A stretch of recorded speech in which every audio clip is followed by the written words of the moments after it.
Ayan, good evening guys. Today's video, magluluto po tayo ng pineapple tofu with fish fillet. So, sutayin na natin yung butter. Tapos, lagay na natin ang bawang at saka luya. Susunod na natin yung bell pepper at saka yung red onion. Ayan, haluin lang natin. Mix. Ilalagay na natin yung pineapple.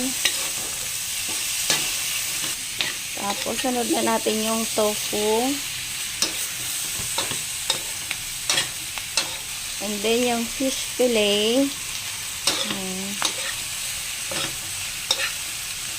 Yung fish fillet, minarinate ko lang sa kalamansi, asin, paminta.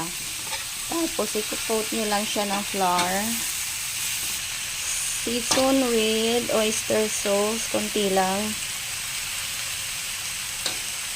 Kayo na bahala mag-ano guys, mag-estimate kung gaano kadami. Paminta. And then paminta. Tama lang. Lalagyan natin ng konting tubig. So, lalagyan natin ng cornstarch. Kunti lang muna. Mix mo.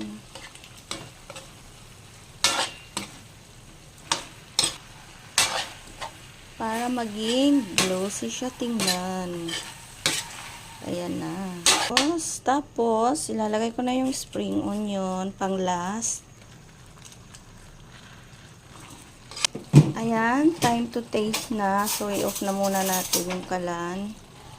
Ayan na siya guys. Sobrang yummy. Ayan. Ayan siya.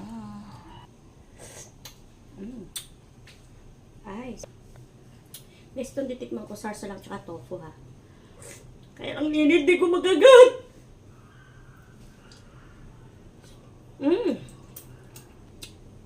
Mapapawa ka kahit mga bata masasarapan ito. Thank you for watching. Don't forget to follow, like, and share, and subscribe. Have a good night, everyone.